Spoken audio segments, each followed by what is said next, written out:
Amen libota, amen bandimi nankolo, amen babula mina Yahweh. Awa tozali na Congo RC, précisément na Brazzaville. Tozali na siège ya église Bananzambe ya Congo RC, awa na Brazzaville, na rue Bouzala, Wapepa Esika, sur instruction ya Mobandisi ya Lingomba, sa grandeur spirituelle, prophète Conde Paul Dominique, Oazali, descendant d'Abraham, d'Isaac et de Jacob, collaborateur direct à Jésus-Christ de Nazareth, né après si autorisation, Toyato Solola, na bakambi o bazali kokumba charge ya accompagner vision ya l'homme de Dieu à na Congo Brazzaville et surtout boyebi ke nazali na ba responsable nationaux et puis na bande kwa district bango na ba provinciaux tokosona bango elongo en ce qui concerne ba sujet na ndenge oyo molimo eko kamba kasi ba sujet na biso précis ezali pona libota na nkolo pe bandeko obota la biso même ba païen bozwa matière pe enseignement au tilikolo et qui tinase à travers mon pépé ya yemoko l'homme de Dieu sa grandeur spirituelle prophète Conde Paul Dominique oyo apesi na basali na ye oyo bazali ko accompagner na loyauté na sincérité ko panza sangwela mu côté apé ko sakola libota na nkolo awa tozali na Monsakoli responsable to bananaye. Amen, serviteur de Dieu. Amen, ndeko. Ngai na yebio, mais lingi quand même pour se présenter na batuni nyonso ba hotala. Oui, na bandeko nyonso ya liloba bisika nyonso bazali. Na benga bina kombo ya Monsakoli Robert Dipa. Le kombo eyebani partout yangwana. Vous allez vous rappeler que Monsakoli Robert azali numéro 1 représentant il y a l'homme de Dieu na Congo RC Mobimba oyo azali kosala musala kitoko elongo na bandeko nyonso basali nyonso bazali ko memisa Mobandisi ya Lingomba charge munene oyo azanango. Alors tokena ngamu ya mibale na ngamu loboko na ngai ya mwasi tozali na Motei Zizi oyo moko ko se présenter ngai na yebio mais monde entier va otalao bandimi na bandeko nyonso bango niyo mbaba liboso so qui se présenter sous. Amen libota. Merci ndeko pegi sasa. Ja part ya Motei Zizi Kibala. La Motei responsable pastoral na Congo Brazzaville mobile. Merci. Amen libota. Ngai Monsakoli Borja na Congo Brazzaville. Ozanayi nazali provincial. OK. Amen bandeko. Monsakoli Henri Mbanga, responsable ya district B na niveau ya Brazzaville. Amen libota. Ngai nazali Monsakoli Elion Olsen. Monsakoli responsable ya district A na niveau ya Brazzaville. Amen libota. Ngai Motei Zizi Bambi, Motei ya district A na niveau ya Brazzaville. Amen libota. Ngai Motei Beno de Loki, Motei ya district B na niveau ya Brazzaville. Amen libota. Nga naza Motei Grace, Motei provincial ya Brazzaville. Amen libota. Aweza Motei Benjamin Yemba, secrétaire ya district A na Congo Brazzaville. Amen libota. Ngai ezali Motei Malonga David, secrétaire à district B, plus précisément na ville ya Brazzaville. Monsakoli Robert. Oui. Alors, tous alliés en Brazzaville, Boni Libote Nankolo, depuis l'homme de Dieu, après Sabino Mokumba, Oto Mumona Nanu et Salamate, Tomona Mokonziaye, cérémonie et Salamawana, na liturgie Tomona Yangote. Ils ont une cérémonie exceptionnelle. Après Sibino pouvoir, après Sibino makambo, après Sibino charge, il y a comme mémissaire ko kamba, ko diriger Lingomba ya tata na Congo RC Mobimba. Depuis bokomi awa, Lingomba totambola ndenge. Na profiter occasion avant de répondre yo. Après ça nous mbote d'abord na l'homme de Dieu le prophète Conde Paul Dominique. Et puis chef spirituel et fondateur de l'église de Bananzambe bisika azali. Aochi tourner moulaï banda aux États-Unis, atamboli presque na ba état nyonso ya Amérique et puis pour le moment j'ai encore na Belgique, tourner silité er mususu Allemagne er mususu Suisse bisika azali na pesi mbote y compris na mama Safalaou aza molonga mina aza ko accompagner. Sur le plan spirituel, Lingomba Tatezo le bien. Na ndenge yo moko ozomona déjà, j'espère que ozalaki awa dimanche awa kutu ezaka a siège mais na baeglise nyonso otali bien na mosuni ntina molimo ozomona ke Lingomba ezokende na ndenge nkolo azosengela ezali. Merci beaucoup, Mosakoli Robert Ouazali, responsable numéro 1 et représentant et l'homme de Dieu dans le niveau de Congo RC, Brazzaville, pe na ba province, ni nyonyo sozali ko sala musala kitoko pe malamu. Question oyo euti na batebele ba komela kingai, donc bébé ke na roya na Brazzaville, pona so na bino, Mosakoli Robert ba église oyo na yoki ya nombre ya église oyo ezali oyo.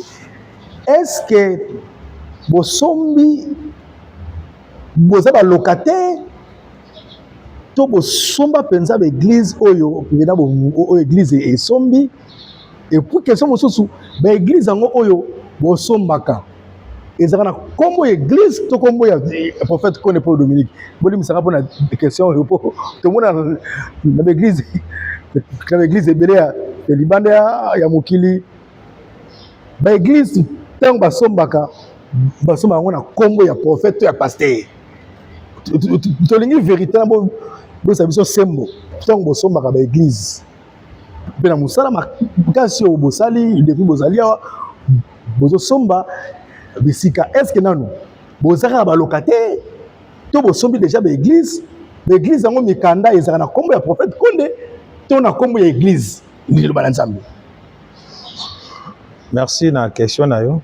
Na profiter na occasion na pesa pe mingi ya bandimi liloba d'abord merci.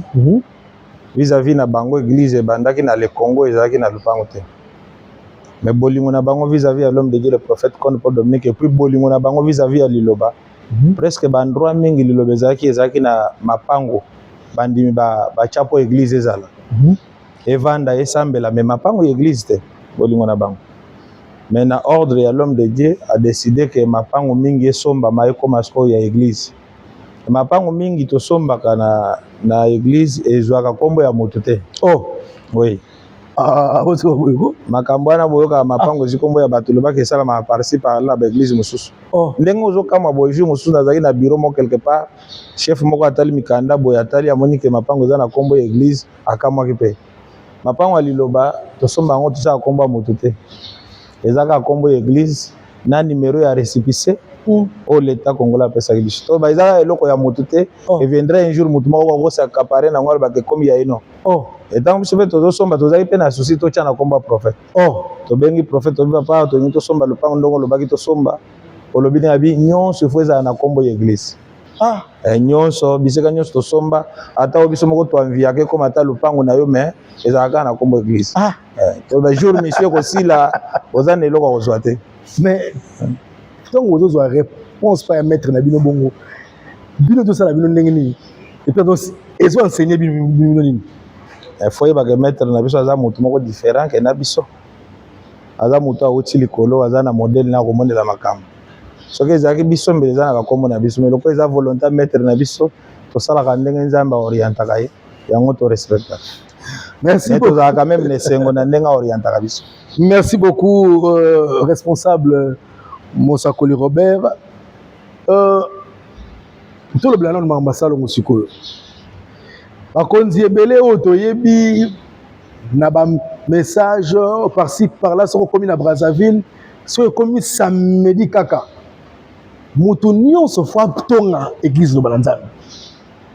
Na ba taxi, mutu le kabakolo, église vraiment, église ba pambula bango.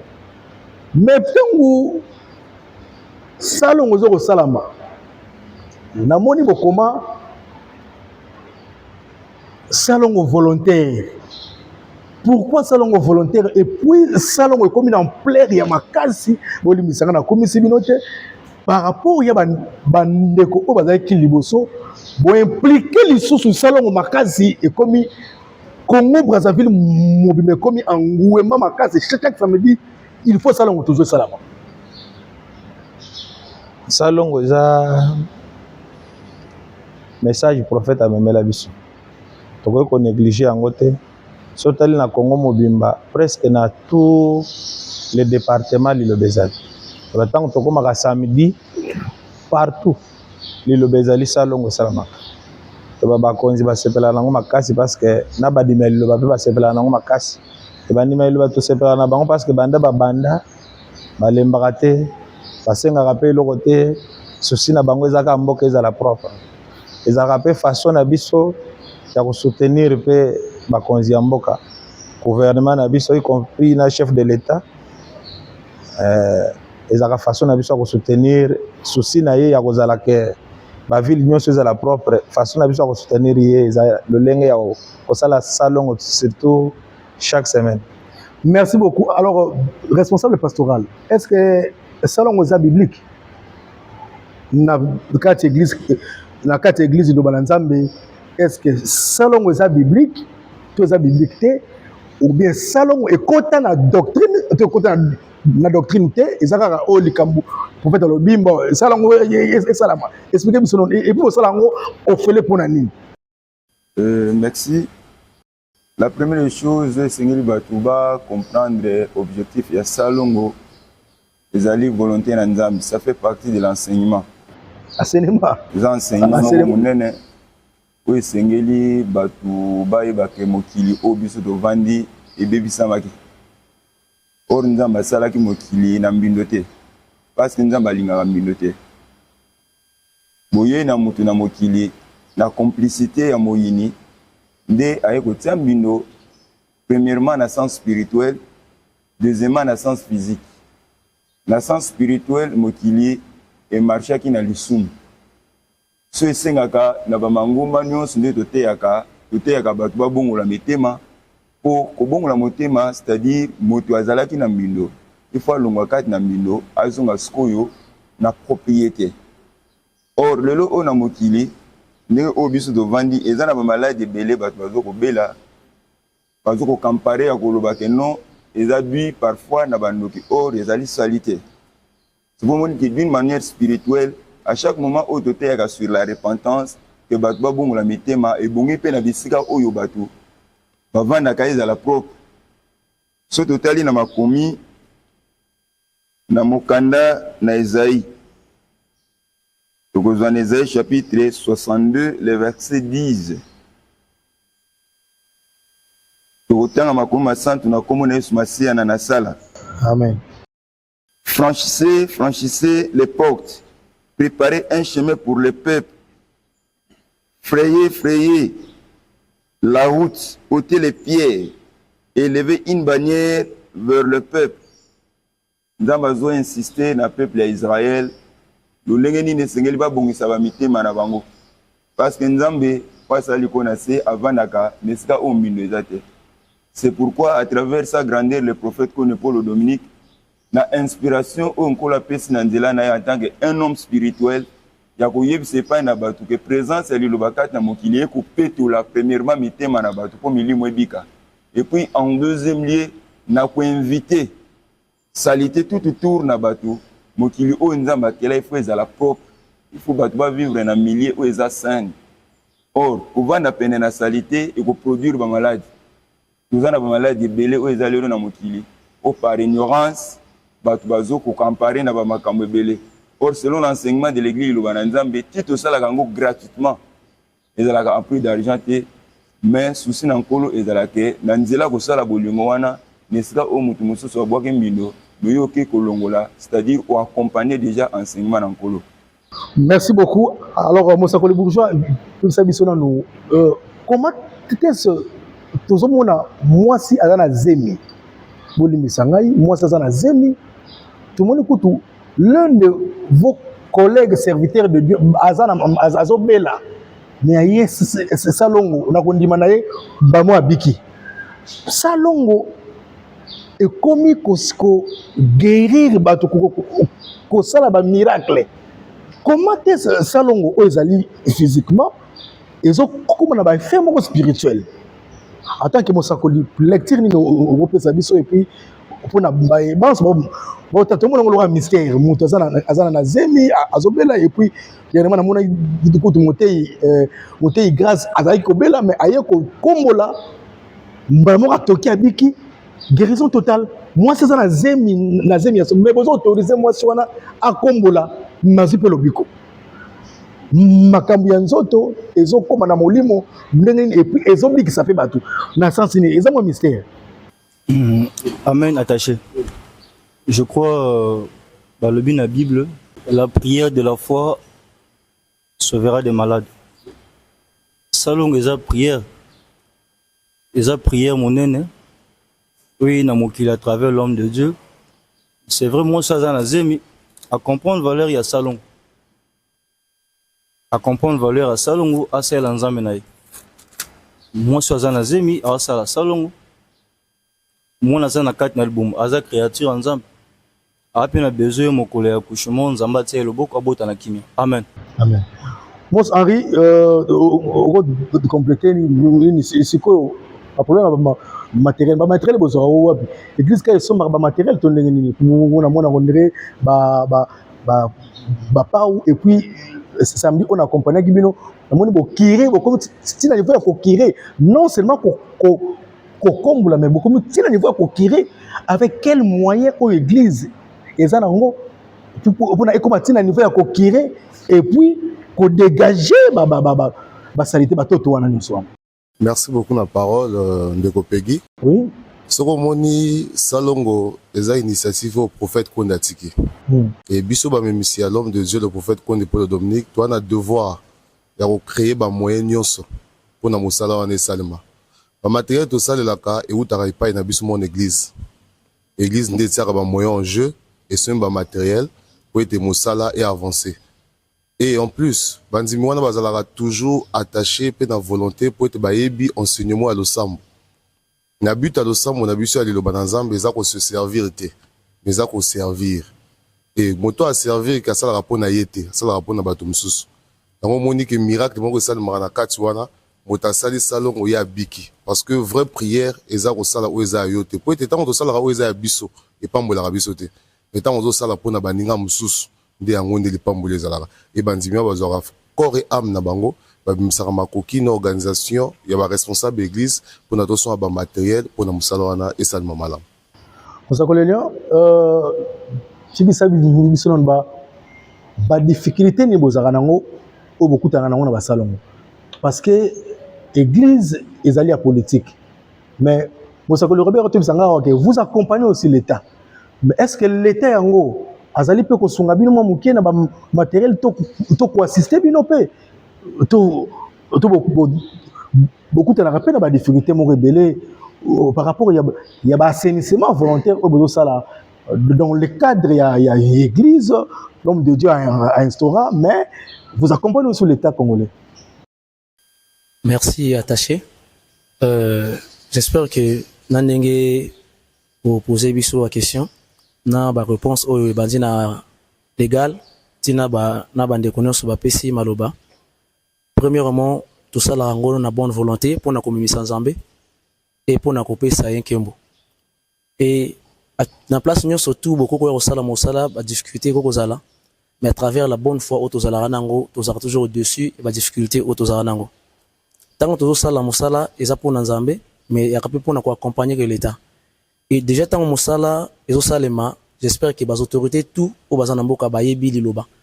Et à travers ça longo nde bango pe bazo sous bolingo ya kotia miso na likolo ya église pe na ba fidèle ya liloba ba petite difficulté cause à la mais l'état ils a vraiment na bolingo ya ko soutenir église na ndenge ya musika de près parce que toujours il y a des temps pe au cause pe occasion beaucoup na ba o baza ba autorités bo solo li pona makambo église et ceux na bango pe ezala ke ba porter main forte na église. Parce que à tout moment tant que na ba fidèle ba dep na isika na lewali wana j'espère que ça ba lieu moko ça ba goudron et quoi arriver ba voiture ko RT mais Nzambe atira loboko et puis tant ba autorité ba mona que église lo banzambe et de leur côté ba sala ba effort que ba soutenir l'église de loin et même so bazo les kanzela on a ceux qui ba comprendre que les églises motizo ça là même si baza na voiture ba sala ka d'effort que voiture ne qui na vitesse pour na kobatela ba fidèle à liloba. Donc tant que ça la kawana nzambe vraiment asunga kabiso vraiment. Merci beaucoup. Alors moi Robert namona ki ba image moko boye ba mikoleza ko ba mikolo ba mois passé tout consort ba autorité ba ministre ba kondi penza ba salina liloba salongo. Comment est-ce et comment qui ndenge nini que ministre ba autorité ministre en place ba konzi ya l'état ba yé vers bino pour accompagner mission et vision oyo ya salubrité to assainissement volontaire au bosalaka oyo eza na kati ya lignée ya église. Mais l'État a participé à accompagner Bino comme nous quand même. Ndeko Peggy, il faut y avoir que l'église, ils ont bandimi na bango ebele. En vrai dit, tous ont bandimi ebele, on a bavanda na bandi lobate, mais bisika bazali basepela na lo. Ba ortote ba yaka wana baza baponami. Bana na nzambe. Bamona kavuma ke wana eza église ya tata na bango mayebale kezate. Bamona ki dernièrement tozaki même na ministre oyo mokonzi ya mboka ocho konome chargé ya makambo etali assainissement tozaki na ye na salongo a féliciter ki biso pe makasi makambo susu za koloba te na ba média boyeme na bi ki ba demande na biso eza déjà pas na ye na côté na bango ba soutenir biso makasi un petit souci un petit problème ceux qui kaka to se présenter na ba bureau na bango tozwaka réponse moko directement makambo na biso e omelaka te côté wana to féliciter bango makasi na moni pe ba mairie musu ba maire ebele ba accompagner ba maire ebele tozaka na bango chaque jour bango soki problème ezali tomoni bango tozaka vraiment nakolo bateke balinga ba église mususu te balinga pe ba église mususu mais façon ba répondre na ba besoin na biso baza na bolingo na biso makasi relation na bino relation ya église na l'état congolais déjà selon vision l'homme de Dieu le prophète Konde Paul Dominique bakoma bien na Bible toute autorité vient de Dieu ba o nyonso baza na ba bibonga wana nzambe ne mutacha bango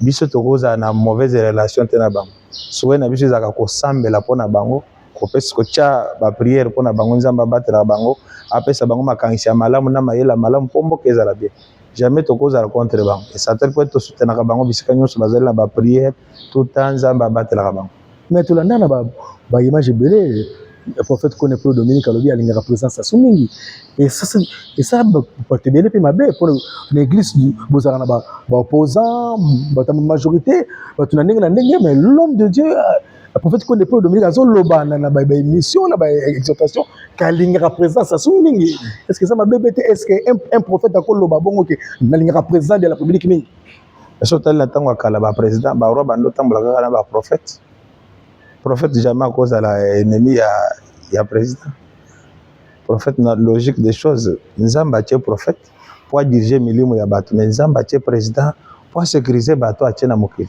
so ki prophète abani ko ina président et osara compliqué à tel point prophète tout le temps yebisaka biso tous a toujours na bonne relation na bakonzi modèle ya lobande yango d'ailleurs opposition makanisi ya opposition d'accord ezaba makambo ezobota na mokili mais so tali selon nzambe eza nango na tina moko te ozala opposant contre qui ozala opposant pour memani na mboka contre soza na idée malamu pesa idée malamu pour mboka ke liboso olio kozala opposant bazaka opposant pour na ba s'opposer contre ni yango ba benga église loba que église ya bato sasu donc bino ezaka sasu rien pour même être dans l'exhortation vous accompagnez les chefs de l'état vous n'avez pas pour la présidente de la République donc bino kaka sasu na sasu pourquoi politiser pourquoi ça politique l'église ezaka kawa na le Congo te même si ok na RDC au moins prophète a invité na chef de l'état tout le temps na ba manifestation prophète a aux États-Unis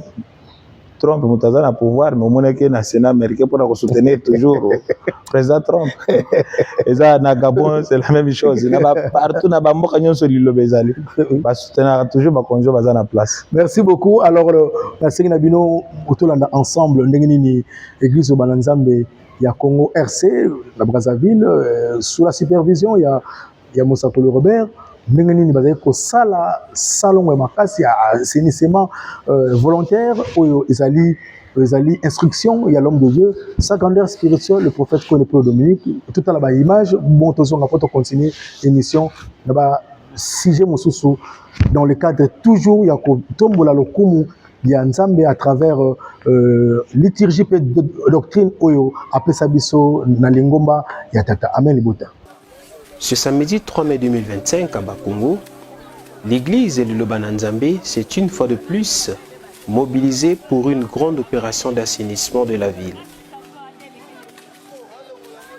L'activité s'est tenue à l'esplanade du lycée Pierre Savorgnan de Brazza, un espace partagé avec la faculté des sciences et techniques de l'université Marien Ngouabi.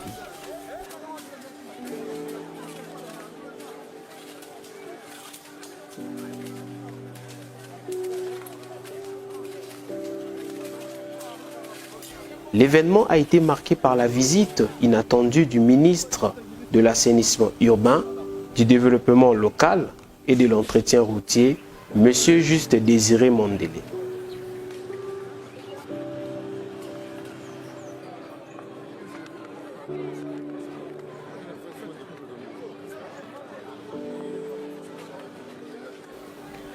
Dans le cadre de sa mission de suivi de l'application de la circulaire gouvernementale instituant le premier samedi du mois comme journée d'assainissement national, le ministre a effectué une tournée dans les points actifs de la ville.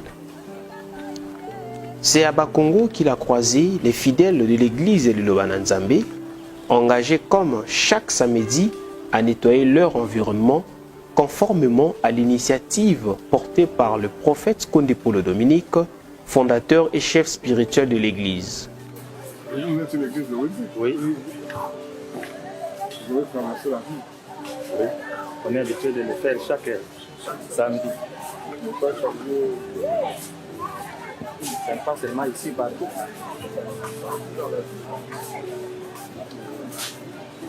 C'est une bonne façon de vivre. Comme soit le lieu de Dieu. Oui. Pour protéger l'environnement. L'environnement, protéger notre Dieu. Je vous ai dit, la S, les associations religieuses, les autres communautés, on voit que le pas.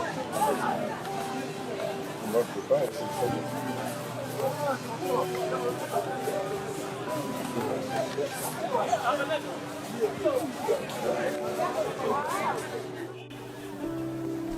Cette action, au-delà de son aspect pratique, s'inscrit dans une volonté ferme d'accompagner l'État dans sa mission de salubrité publique.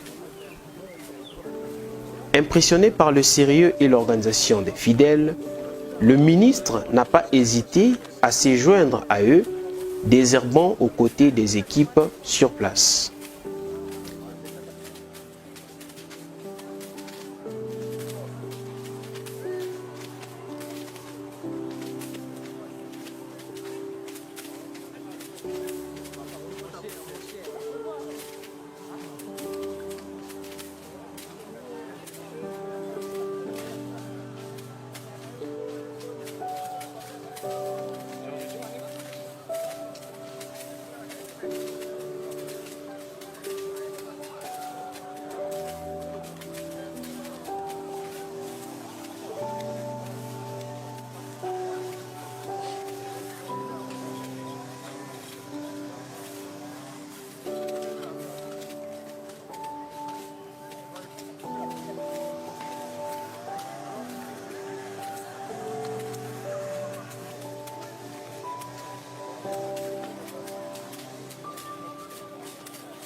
Il a ensuite livré ses impressions, saluant le modèle qui représente cette église pour toute la communauté. Bon, l'appréciation, c'est déjà constater l'engouement, ça veut dire que nous parlons vrai et le sujet en vaut la chandelle. C'est-à-dire qu'aujourd'hui, les communautés prennent conscience. Là, on a une église, Lobananzambe, et qui, tous les samedis, ils changent d'arrondissement, ils choisissent un lieu. Et aujourd'hui, c'est le 3e samedi qu'ils travaillent, qu'ils interviennent sur ce site, et à savoir qu'ils viennent de Wenze, de l'arrondissement 5. Donc ils ont fait le choix d'être des nomades de l'assainissement, on va les appeler ainsi, de se déplacer et de pouvoir donc apporter leur pierre à l'édifice. Nous sommes les premiers, nous sommes avant tout les premiers responsables de notre environnement. Et nous allons faire en sorte que notre environnement soit sain et il n'y a pas de fatalité. L'église de Lobanzambé, ils ont travaillé le samedi dernier.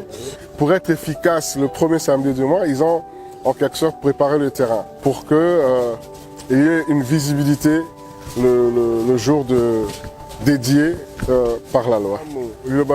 Yanzambe, Bauti, Wenze, Bango, Batambolaka, Basambi, sur l'arrondissement, les lois Yawa.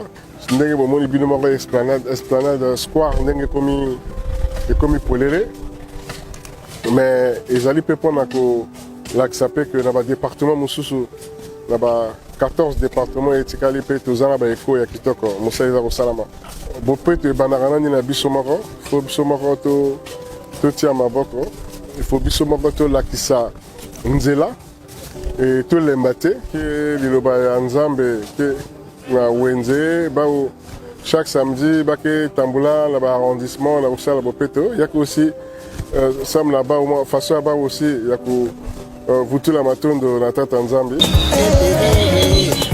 Bon salon na église ya Liloba Nzambe na Brazzaville et salami na rond-point Kulunda surtout na rond-point awa et ko sala salongo na rond-point Bina dans salongo et c'est là que le prophète Konde Paul Dominique sa grandeur alors que chaque samedi tout ça là le roi église le Nzambe na Brazzaville donc ko sala salongo to sala ngo volontaire parce que Nzambe azoyi sa prophète Konde adimisi nguya na epamba obele pamba adimisi ngo pona lorote donc salongo to sala ngo pamba lifuchi na biso et c'est pas Nzambe non là bandimi ba comprendre que lifuchi ya salongo et c'est pas Nzambe.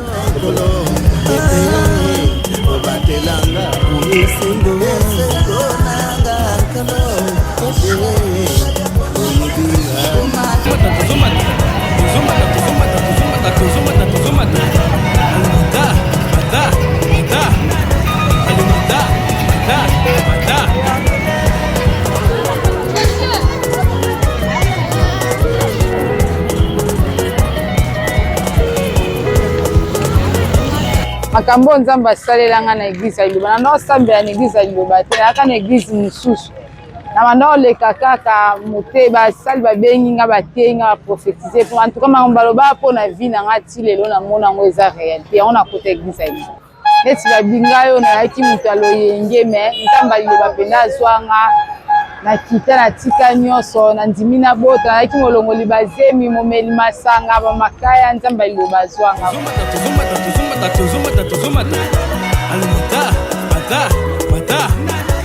Merci beaucoup bandeko bouti kolanda église Liloba salongo yo vraiment na habité motezizi et bisa biso na salongo boto bazo ebele na bana mikie risque na balabala bako tuta bango mais jamais toyoka likama batuti muté et puis besoin accompagner l'état ndé besoin accompagner l'état. Est-ce que l'État a besoin d'accompagner? L'État a besoin d'accompagner bino. Moi, papa ou moi, botine, moi, matériel. Est-ce que l'État n'a pas fait ça bino? Oui, merci, Néropégui. Effectivement, na maluwa bozo loba. Soki lelo oyo, totali bisika o tosala basalongo, na musuni boeza bisika ba risque. Parce que tosala basalongo na banzela, na bisika mo un peu compliqué. Mais soki lega na kimia premièrement eza na ngwa na Nzambe. Deuxièmement, ils allaient répondre à Bolingo à l'État. Oui. L'église, à chaque temps, ils allaient en collaboration dans l'État. Okay. Parce que dans Moulounaï, dans Moussala, Oazo Sala, nous avons mené à établir la place. Au Bazovanda, nous avons Kamoussa Mokili, Nayenga Kela Yango, Apesi Bango, l'une des responsabilités. Nous avons commis parce que l'église est en opposition dans l'État. Oh. Oui. Étant en opposition à l'État, commis dans Mokana romain. Que toute personne soit soumise aux autorités supérieures. car il n'y a point d'autorité qui ne vienne de Dieu, et les autorités qui existent ont été instituées de Dieu. C'est pourquoi celui qui s'oppose à l'autorité résiste à l'ordre de Dieu a établi, et ceux qui résistent attireront une condamnation sur eux-mêmes. Amen. C'est pourquoi l'enseignement au l'homme de Dieu, le prophète qu'on Paul le Dominique a fait, c'est pas un abisso, il faut s'opposer dans l'état. Parce qu'Azali établi et pas un ensemble. L'accompagnement na bango, à chaque moment l'homme de Dieu a remercié abisso. C'est pour le monde que l'ilo bananzambe, zalaka basali et zalaka bandimi. Qui tout ça la salongo, accompagner premièrement l'état nabisso. Parce que l'église est côté en opposition dans l'état. Merci beaucoup. Alors, nous allons continuer. Aux autres questions, il y a retourna au Lingio Benga. Comment le numéro OMONI est affiché là-bas, il y a l'écran dans Nabino et puis vous s'abonner à la chaîne YouTube. Il y a Congo Brazzaville, le Congo Brazza Église de Bananzambe et puis la Église de Bananzambe officielle. On a pas ici car vous côté la bisopé, bande bote la biso na ba église union sur le monde entier. Awa tozali na Congo Brazzaville, nazali koyamba pe na yambi basali pe ba collaborateur ya l'homme de Dieu elongo na bande ko ya provincial, national, bande ko district. Wapi pa ici car tozo lobela masolo na biso ya église de Bananzambe oyo zali église oyo nzambe atindaki biso na mokili à travers Motindami Naye, l'homme de Dieu secondaire spirituel, le prophète Condé Paul Dominique. Alors la question que je vais devoir poser maintenant à Motei Grâce. Je sais bien que vous aimez plus penser en français, mais cette émission est bilingue. La question est celle-ci. Quelle est la politique de l'église de Bananzambe selon la doctrine et sa liturgie? Quelle est la politique de l'église de Bananzambe selon la doctrine et sa liturgie? Merci beaucoup, monsieur le journaliste. D'abord, je tiens à remercier Dieu de ce qu'il a fait en sorte que nous soyons réunis ici. Car si seulement s'il nous avait pas donné ce souffle, on ne serait pas ce que nous sommes et on ne serait pas en vie et on ne devait pas se retrouver. Et secondement, je remercie l'homme de Dieu, le prophète Condé Paul Dominique, qui a reçu cette révélation dont Dieu lui a confié la mission et lui a remis la responsabilité de l'église de Bananzambe, qui a su nous regrouper, nous convaincre. Et voilà, aujourd'hui, nous avons cru en lui. Et je tiens également à remercier tous les serviteurs de Dieu et des fidèles de l'église de Bananzambe qui sont en train de nous suivre en ce moment à travers le monde.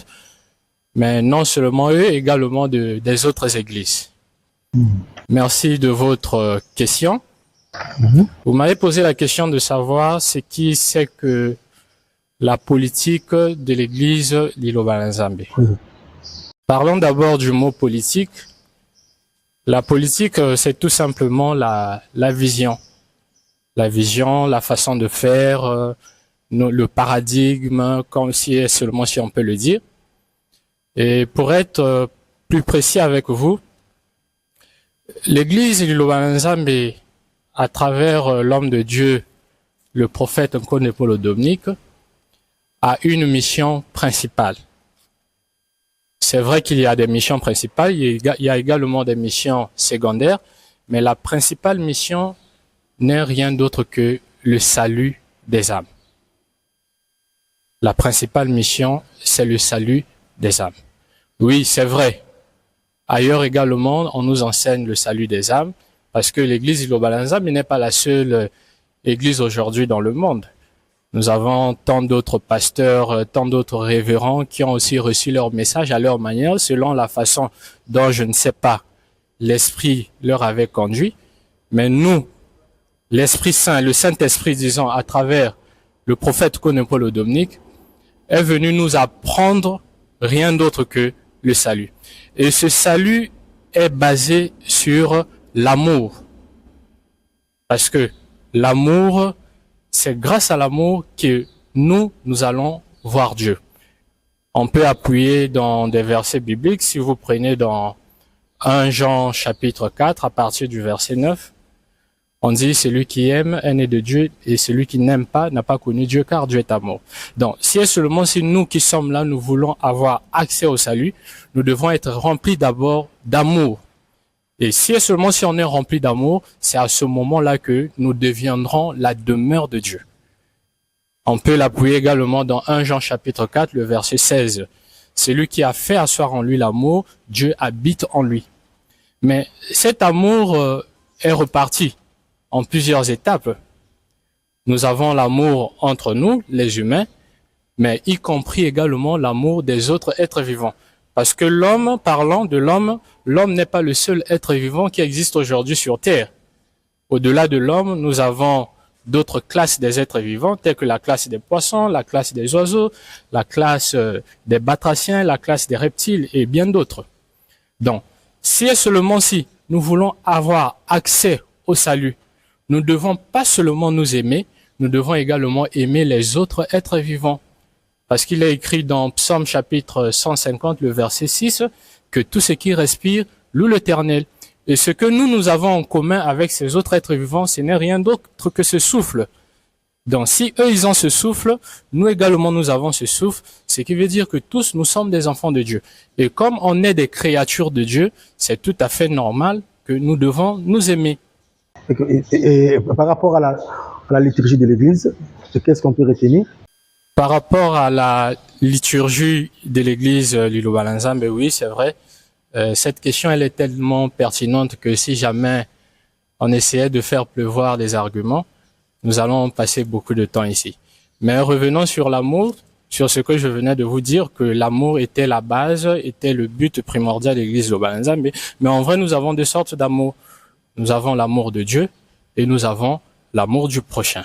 Ok, merci beaucoup. Alors, Motei Benold, les loyaux, ntango bato bazotala biso boye na église Liloba Nzambe baliaka misuni ezala question moko vraiment oyo ekimisaka bato ebele na l'église église wana baliaka misuni te église wana baliaka misuni te soki osumbeli biso bible sikoyo est-ce que eza biblique to ya nini parce que limisanga na koti oyo eza inspiration koloka moto atindi nana posé parce que bato ebele bamimi tout église ozala yango bien mais misuni kolia misuni te est-ce que eza biblique po bamosuki baotangaka na bible ke nzambe alobi kolobi ke tolia nyonso mais kolia misuni te sikoyo ya biso ezali pourquoi l'homme de Dieu nzambe na ye apesa ye linie wana yake toliaka misuni te tandis que ntango abandaka église Liloba Nzambe ye moko anolia ne misuni sibitimaka boye ekola fachele abio ekola misuni te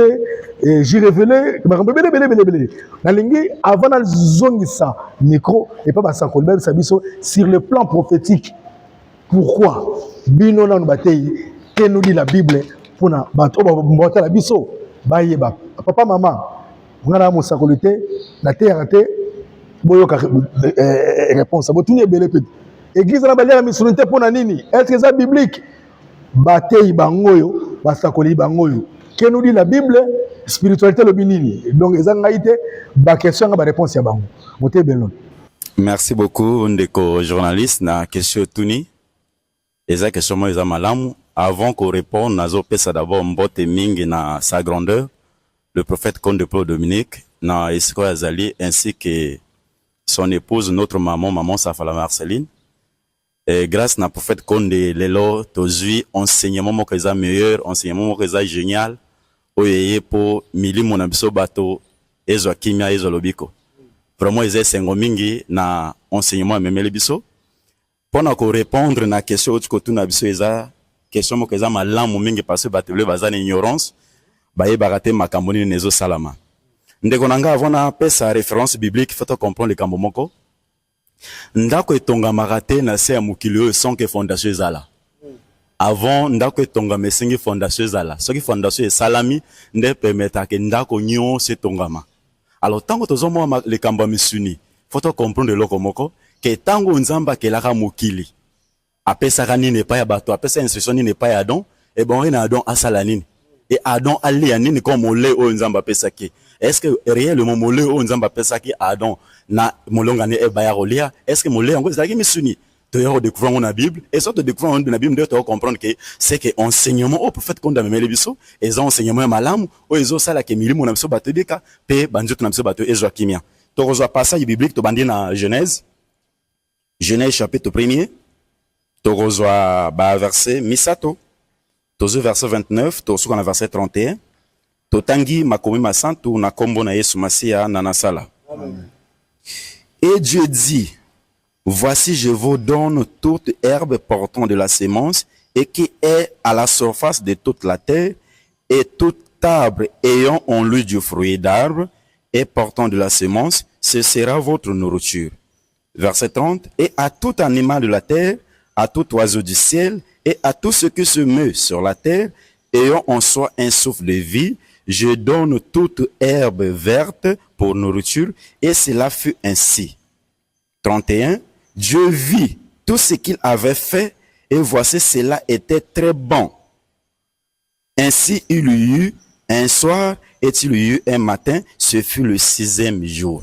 Alors, dans le verset, tu vas comprendre que mon lait oyo nzamba pesa ke pa ya moto ezalaki misunité, mon lait oyo nzamba pesa ke pa ya moto ezalaki ba matisi pe ba mbuma na yango oyo zobota na banzete na matisi nde bongo na biso to lia. Alors tant que to lia yango na kati ya ba fruit na kati ya matisi yango nde ko permettre que biso za na longue vie, et le ko détruire mokili c'est la chair. Alors tant que biso to na kati ya nourriture nzamba pesa parce que ça ordonnance nde to mona makambo nyonso bato bazo bosa na eloko moko nde on a journaliste na tsela au na telelo na vie tozo vivre lelo soki lelo roi na pays moko songolo a signé décret royal na banzi ta moto ako revoka ngote to ako longola ngo azate na pays moko songolo soki lelo président de la république a signé décret présidentiel et ça na moto ako longola ngo azate. Alors que nzambe a signé décret na ye a pesi molé pona bato o molé ba pesi biso na verset de kotanga ezalaki na misunité nzambe a pesaki d'abord bato matisi to lia ya on dezo permettre biso bato zala en longue vie ya on dezo permettre biso bato zala na kimia. Donc voilà nourriture nzambe a pesaki na biso bato to lia, et pour ça nzambe ezalaki biso bato to lia misunité ndengo biso kotuna. Et tu vas comprendre un verset biblique ezali o tu vas passer la version na nyonso so ko permettre ko tangango pour biso ba to comprendre le komoko na ke musikate na za mona deux versions na ko compléter rapidement pour Nathan. Il y a liboso na zui Ésaïe 66 tozu verset 3 to tangi makomi masanto na kombo na Yesu Masia na nasala. Amen. Celui qui immole un bœuf est comme celui qui tuera un homme. Et celui qui sacrifie un agneau est comme celui qui rompait la nuque d'un chien. La nuque à un chien plutôt. Celui qui présente une offrande est comme celui qui répandrait du sang de porc. Celui qui brûle de l'encens est comme celui qui adorerait des idoles. Tout cela se complace dans leur voix et leur âme trouve du plaisir dans leurs abominations. Alors, bazol ba msuna verso balobi oyo akobo mangombe azalo kola moto oyo abome moto. Alors to comprendre le kambo moko siko moto abome ngombe azalo ko moto abome moto soki moto na mosina abome moto na vie charnel bazo binga ke moto na za criminel siko na manière charnel soki moto abome ngombe bato nyonso batrouvango normal ke za molé bo to lia. Or molé onze mapesa biso bato to lia ezawana te to comprendre que na molimo tango biso bato to bomaka bangombe et pas na nzambe ezalo kola yo moto abome moto de ngoba moto abome moto aza criminel et pas na nzambe. C'est de même peu moto abome ngombe aza criminel et pas na nzambe. Merci serviteur de Dieu Kumote Izizi responsable pastoral bato bakomeli ngai boye tant prophète Konde Paul Dominique sa grandeur spirituelle azalaki na royaume abanayi kolia misuni tant asali kolo a orienté asali église do banzambe na ebandeli abanayi kolia bataille avec image sous yemo ando baka anolia baboa mingi anolia biloko nini quand c'est comment qui kenzamba apegisaye atika kolia misuni pour na likambo oyo izo betsa bato mabakwebele. Voilà première question.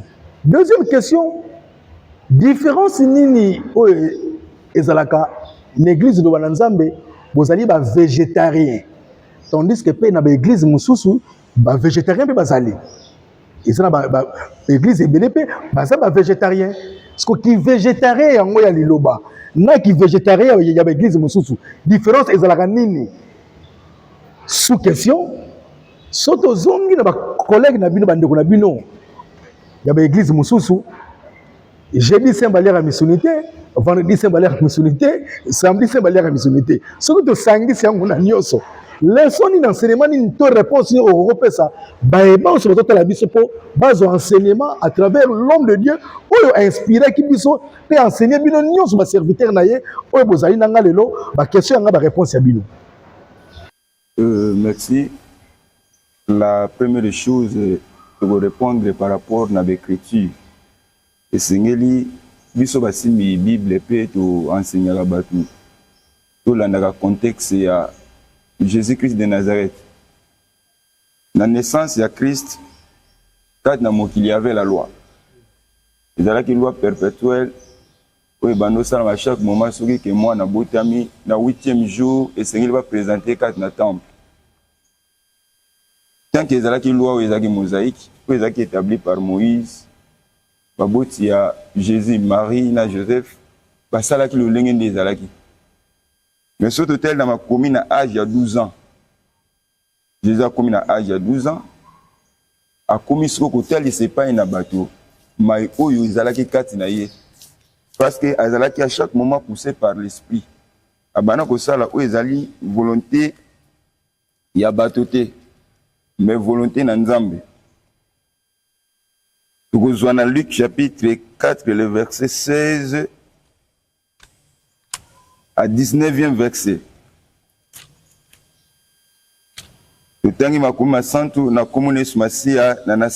Amen. Il s'est rendu à Nazareth où il avait été élevé et selon sa coutume, il entra dans la synagogue les jours du sabbat. Il s'éleva pour faire la lecture et on lui remit les livres du prophète Ésaïe. L'ayant déroulé, il trouva l'endroit où il était écrit: l'Esprit du Seigneur est sur moi, parce qu'il m'a oint pour annoncer une bonne nouvelle. Il m'a oint pour annoncer une bonne nouvelle aux pauvres, une bonne nouvelle. Il va envoyer pour guérir ceux qui ont le cœur brisé, pour proclamer aux captifs la délivrance et aux aveugles les recouvrements de la vie, pour renvoyer libres les opprimés, pour publier une année de grâce du Seigneur. C'est-à-dire, erazalaki na maboko ya baboti na ye, abanda komitamwisa epai na moto. Mais tango molimo na Nzambe ekomi ko se manifester epai na ye, esengeli o esakolamaki. Parce que si un prophète parle, il ne parle pas de lui-même, il parle de la part du Seigneur. So esengeli o esakolamaki akokisa yango. C'est pourquoi awalobi, l'Esprit de Dieu fait sur moi, il m'a oint. C'est-à-dire, et pour n'amélior l'homme de Dieu, les prophètes qu'on est pour le Dominique, même si on a une chose pour abana kotambola, kolonde mutabano tambisaye. Parce que mokili, eza mokili Nzambe. Et bongaki atambola na bisika nyos pour créer différence entre ce qui est ancien et ce qui est nouvelle. Parce que quand na mokili, milimo na bato ezali lokwa milimo na bato ezalaki na boloko. Et loko ekotisaki milimo na bato na boloko ezalaki lisumu. Mille part ailleurs, ils ont naïsika mokote autozwa enseignement koyebake. Koboma, ils ont s'éloigner la volonté na Nzambe. Mille part ailleurs. Orso toteli na mobeko, oyo Nzamba pesa ki epai na Moïse. Epai na ban Israël. Na Exode chapitre 20, le verset 13. Comme tu as exercé en go, et Sengeli azala na pouvoir céleste, il faut azala na moli mon Nzambe. Ezangolo, et pesameli na mutunyon soute. Na Exode chapitre 20, le verset 13. Nous lisons les Écritures saintes au nom de notre Seigneur Jésus-Christ de Nazareth. Amen. Tu ne tueras point. Tu ne tueras point. Okobomate. Ezali mobeko oyo epesamili epai na Nzambe mpona peuple oyo asili kopona oyo balongwe na bowumbu oyo Nzambe aza na besoin apesa bango liberté bazala libre. C'est-à-dire ceux qui continuent toujours Koboma, tous on est des esclaves. Merci beaucoup Motei Zizi. Bopé Salangai, Motei Benjamin Motei Benjamin, bato bakomeli ngai natu na bino batei yebisa biso. Ozali Motei, ozali prédicateur l'église de Nzambe. Atebe ba mituni po ndeto Bien, la biso ezali enseignement, j'ai des questions-réponses. Tikotak. Lisumu nini oyo Adana Eve basala na jardin d'Eden. Oyo batu nyonso balobaka ke ezalaki ekobo. Batu nyonso aliaki mbuma, aliaki mbuma, diki mbuma. Soko moni eza ba question moko eza na actualité te mais et ezongaka trop peut kotaka pe na discussion mais et comment déjà au-delà il y a ma question miki wana comment enseigner amour oyo l'homme de Dieu a instauré en église oyo bino ba collaborateur naé vous allez instaurer en église à tata batuni ezala ba païen ezala ni babi to le mi petabo c'est son autorité Adam Eve balegi mbuma asala ki kobo buna boy vérité ezali na liloba mille par ailleurs Motei Benjamin répondre biso soki ezaki mbumba so zaki ekobo so zaki nini yo répondre biso na enseignement oyo et uta likolo ekita oyo kota la kati na bino basali ya prophète Konde Paul Dominique. Merci Ndeko Peggy. Libota soki question a posé réponse nanzela ya molimo à travers sa grandeur Konde Paul Dominique, la réponse est permanent. Presque bandeko déjà basali basili balobi na makambo etali lisumu. Soki tolobi to se référer na ba texte biblique mokili quelque part dans la Bible bazo komake mon peuple périt faute de connaissance. Et lelo mokili ekotisami na libunga mingi parce que boyebi oyo lelo biso to bénéficier nango na église Lobana Nzambe nulle part ailleurs et Zouamité. Moto asalemi Adam na Eve Nzambe atie bango na kati ya jardin. Adam na kati ya jardin azalaki na mission ya ko cultiver jardin et puis ko garder yango. Et puis Nzambe apesi ba loi o sengamaki na ye a tenir yango a respecter yango. Nzambe alobi na ye malamu boy. Yo kolia arbre nyonso o eza na kati ya jardin d'Eden.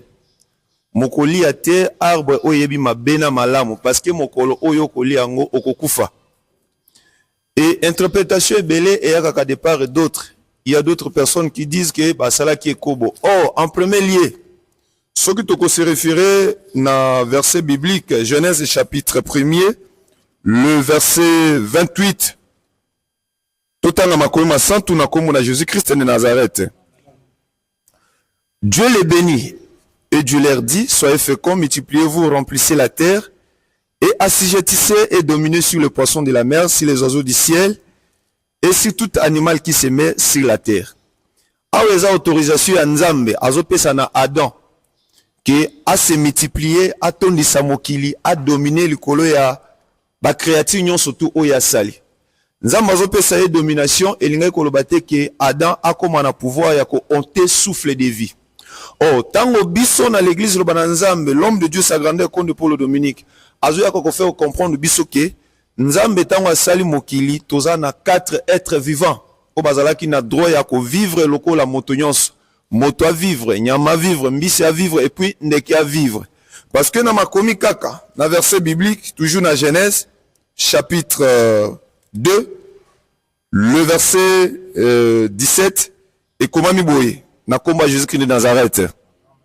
Mais tu ne mangeras pas l'arbre de connaissance du bien et du mal, car les jours où tu en mangeras, tu mourras. Tant baloba ke okoli ate mbuma oyebi mabena malamu.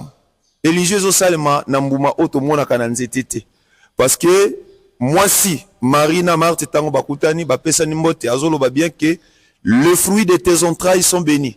Tango bazoloba que les fruits de tes entrailles sont bénis, ba parla ki na mangolote safute. Nous ko parler na mwana wazalaki na kati ya libumu na kati yo non te Motei Zizi azana Motei Zizi olingo appuyer oui na nga appuyer ama libota Tangana pouye ndeko na maloba oyo azoko bimisa par rapport na mutuna ndeko journaliste. Na mokanda ya Jérémie. Parce que l'arbre oyo ebimsamaki na jardin d'Éden, ezali arbre de la connaissance du bien et du mal. Esengeli mutu nyonso oyo asimaka Bible ayeba maloba oyo la configuration soit sens ya parole spirituelle et pas na bato na mosuni ezalaka difficile pour na comprendre yango. Voilà. Bato ba comprendre makambo molimo nkola kodaka.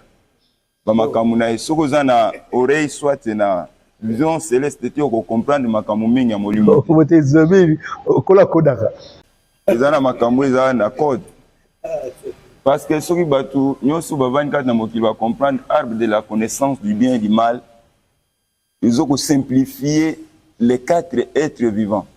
Or, Ernzamba Keli Moutou a-t-il le bien, a-t-il le mal. Mais après, si accès pas une moto, peut que vous allez agréable pas dans sur le bien. Mais à stimuler le mal. C'est-à-dire, Moutou Moukoula, ko stimuler le mal, il y a comme un musika dans Nzambe. Nzambe Zalaki n'a pas ça, Moutou, à Salaka Malam. Mais tu peux s'appuyer dans 2 versets. Ok. Et puis, la première des versets, tu peux s'appuyer dans Malobaya. Maintenant, Abisso, Seigneur Jésus-Christ de Nazareth, dans Mokanda, na Jean, chapitre 8, le verset 43, qui nous a 47e verset, conversation entre Christ et les pharisiens.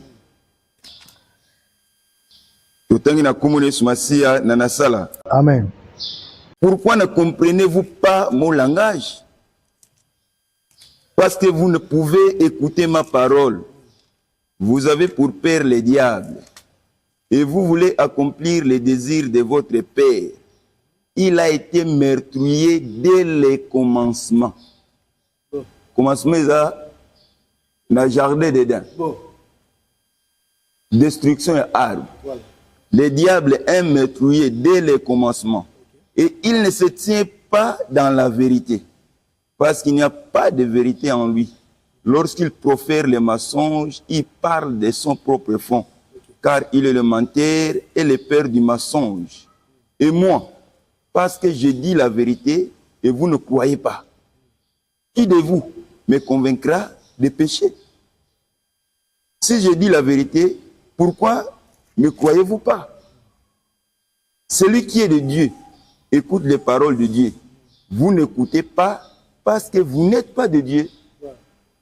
Or, dans le monde entier, dans l'ensemble de tout aussi ma Bible, il y a un prophète.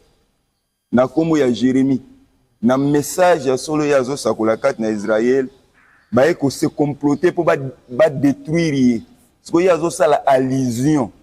Na elanga jardin d'Éden na complot ya Satan. Na Jérémie chapitre 11, le verset 18 à 19e verset. L'Éternel m'en a informé et je l'ai su. Alors tu m'as fait voir les œuvres. J'étais comme un agneau familier qu'on mène à la boucherie. Et j'ignorais les mauvais desseins qu'il méditait contre moi. Détruisons l'arbre avec son fruit.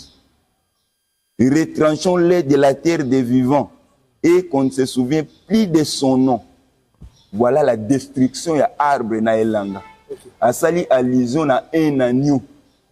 Oyo azala qui détruit ba codé arbre de la connaissance. C'est pourquoi un prophète na komo ya Jean et ramoni Jésus-Christ de Nazareth à comprendre de boyer na Christ ezala qui na bit moko boye principal à lobby. Ce bako dans Luc chapitre 1er le verset 28 à 29. Voici l'agneau de Dieu qui ôte les péchés du monde. C'est-à-dire, dans le monde tout entier, il y avait la destruction de l'agneau au jardin d'Éden. Merci beaucoup. Alors, serviteur de Dieu, compléter pour te chiter ou voilà, David pour na Bakisami na Motei. Oui. Lisumu ou Bomaki Mokili, on t'a qui souffle de vie et pas na Adam parce que à respecter quitter ordre Onzamba Pesaki. Ezaka kobote, ezala balia ki mbumate parce que mbume pesa maki na bato balia. On t'a qui souffle de vie. OK. Merci beaucoup. Alors, Motei Malonga David, yebisa biso na liloba soki mondimi akoti na église liloba ya Nzambe et que à respecter doctrine té. Quand on dit doctrine, totali pe makambo ya kolia misuni. Mondimi moko sabna na église liloba ya lia na misuni. Est-ce que à hériter royaume de cieux, tout à hériter royaume de cieux? Merci Ndeko Peggy. Premièrement, je m'en vais saluer l'homme de Dieu, le prophète Condé Paul Dominique. Et il y a un dicton qui dit, derrière un grand homme se cache une grande dame. Oui. Qui est maman Marceline Safala. Oui. Je m'en vais aussi la saluer. Oui. Et n'a qu'à répondre yo par rapport à ma question où tu posais. La présentation, c'est là qui avant tout bande de mission. Oloba qui descendant à Abraham, Isaac, Jacob. Et yo ko souki sa koloba ke collaborateur à Jésus-Christ de Nazareth. Collaborateur direct. Ah, ok, merci. Donc, et quoi qu'on a la paix, déjà mon argument est qu'on permettre biso de répondre à la question na yo. Vous saviez, prophète Condé, azali collaborateur à Jésus-Christ. Et enseignement oya memeli biso, ezali kokende de père d'enseignement au Christ ayaka kinango. Oui. Ce qui t'entend le livre 1 Corinthiens chapitre 1er. Et tozu na verset 21. Ok. Parce que tozo lobela makamba musuni. Voilà. Makamba musuni bimaka folie po na bato. Oui. Mais photo e bak évangile obiso te inango oyo prophète Konde azo travailler en collaboration directe na Jésus-Christ, ça sera une folie pour le monde. Bon. Et pour on a d'écriture, excusez, pour que vous compreniez bien. En Corinthiens chapitre 1er, le verset 21, lisons les Écritures saintes au nom puissant du Seigneur Jésus-Christ de Nazareth. Amen. Car, puisque le monde avec sa sagesse n'a point connu Dieu, virgule, le binabis encore, dans la sagesse de Dieu, il y a plus à Dieu de sauver les croyants par la folie de la prédication. Voilà. Vous voyez? Et enseignement au l'homme de Dieu a memé libiso, le col azali collaborateur direct à Jésus-Christ de Nazareth et cause à la folie pour Nabato. Vous allez m'excuser. Au moins, enseignement ya Michouni. Premièrement, on a eu kakango, nazalaka et poustouflon. C'est-à-dire, on a extrêmement étonné à koyoka ke batubali ya Michounité. Mais tant que bateinga bapesinga ba référence biblique, na yake ko comprendre. Bon, bandim o bakolia misuni, est-ce que bakomona nzambe to bakomona nzambe te? Donc il y a une écriture. Parce qu'on a lu que kuna Jésus-Christ azolo baboui. Moto ayebi enseigné, o ba enseigné ki soka saleli yangote, baku o bakobeta ye ekozala ebele par rapport na moto oyo azalaki enseigné. Moté bato bato la biso wa ezana bandimi na bato mususu ba mundimi te. Question très sensible. Répondre ngaka clair. Moto oza mundimi ya liloba. Andimela akakota. Madame Arane Misuni. Est-ce que mokola suka to akufi akohériter royaume de cieux to akohériter te. Yiyem saka akohériter te to akohériter. Au moins surtout que la biso mulayo eza te pesata hériter biso. Voilà ce que je dis à cohériter te. Cohériter te pourquoi? Parce que na ebisio que na lui kuna bakomi boy. Oya yebi makomi en Zambie. Azo mettre en pratique te. Jugement na ye bako chicoté, ba coup de chicote ne kozala ebele par rapport na moto a yebiti. Donc c'est un peu ça. Merci moté zizi kuna pesana moté zizi kuna namoni ufunguli bible utalingai kola laxi verset biblique sur référence yani. Merci Ndeko Peggy. Oui. Et puis merci sous makasi na sa grandeur spirituelle le prophète Condé Paul Dominique. Nzela connaissance soit même libiso pour ce qui était mais le tosati. Pendant qu'on appuyer n'enge autour une question que mon tosoka to cité sort examine. Dans une Jean chapitre 12 verset 47. Jean chapitre 12 verset 47 à 48. Verset 47 à 48. 47 à 48. OK. Le temps que chrétien na communié sur Massia na sala. Amen. Si quelqu'un entend mes paroles et ne regarde point, ce n'est pas moi qui le juge. Bon. Car je suis venu non pour juger le monde, mais pour sauver le monde. Voilà. Celui qui me rejette et qui ne reçoit pas mes paroles à son juge, la parole que j'ai annoncée, c'est elle qui le jugera au dernier jour. C'est-à-dire Christ est une vérité. Voilà. Connaissance tozuna nzela lilo à travers prophète. Ndenge bandeko balobi, kiso madame Eve, bolingo. Connaissance nyonso wana. Ndenge prophète alakisi biso. Aye pona bikisa mokili. Siko baye nyonso bakobatela makambo te. Bakotosa yango te. C'est-à-dire bakozala juger sévèrement. Donc mon dimanche bateli maloba ya prophète te. On a sérieux problème. Ce qu'on pose à la sauver, il faut maloba sale lango. OK. Pendant que cette parole ne l'axibiso bolingo, il y a les 4 êtres vivants. Merci beaucoup. Comment tu disais après ça, tu peux si monter grâce, on peut aussi ça côté bataille, tout ça sur le côté spiritualité pour tout temps français, tout temps que maté ami, tout que sur la spiritualité sur quoi. Côté zizi. Donc on a encore la bénédiction. Amen. Merci. Toko bakisa na mutuna ndeko atuni mutuna est-ce que moto oazolia misuni ya ko hériter royaume de cieux, oui ou non? Il faut mutunyo sina naeba na mokilo biso to vandi source ya musuni wana otolie la kezala kananu mabele. Eza poussière. Eza molei oyo nzamba pesa ki même na Satan na jardin dedans. Bien ça fait partie de l'enseignement. Wana eza bato mokili. Mais surtout que na texte biblique pe na vie. Il y a biso autozui résurrection à travers Seigneur Jésus de Nazareth. Tu peux ça 2 versets. La première verset est Maloba Moussa Kolezaï. Isaïe chapitre 22, le verset 12 à 14. 12 à 14. Intitulé comme prophétie contre Jérusalem, contre Pourté. Et la prophétie contre, c'est-à-dire, ce qui est commis contre, c'est pour dire que tu déjà commis déjà violer déjà la loi. Erreur déjà. Parce que contre les alliés, c'est pour dire que nous avons déjà se retirer. Dans la prophétie, il y a Esaïe 22, le verset 12 à 14. Amen. Le Seigneur, l'Éternel des armées, vous appelle en ces jours à pleurer et à vous frapper la poitrine, à vous raser la tête et à ceindre les sacs. Et voici de la gaieté et de la joie. On égorge des bœufs et l'on tue des brebis. On mange de la viande et l'on boit du vin. Mangeons et vivons car demain nous mourrons. L'Éternel des armées me l'a révélé. Non, ce crime ne vous sera point pardonné que vous ne soyez morts. Dit le Seigneur, l'Éternel des armées. Amen. Oyo eza nkolo nde mutu azoloba abi kati na mokili oyo bato bavandi bato baza kati na kosepela bato bazokoboma bangombe bato bazokoboma bataba bato bazokolia misuni nzambe alobi balia bamela me bayeba lobi bakokufa epuis nzambe alobi nini crime oyo bato bazosala oyo bami bakeza crime moko ekolimisa mela biso te kino tokokufa. Pourquoi? Ouais. Na Hébreu chapitre 13 le verset 8 à 11. Pona moto nyonso oyo esengela yeba l'objectif primordial ya Jésus-Christ de Nazareth ndenge Jean azobenga ye l'agneau de Dieu qui ôte les péchés du monde.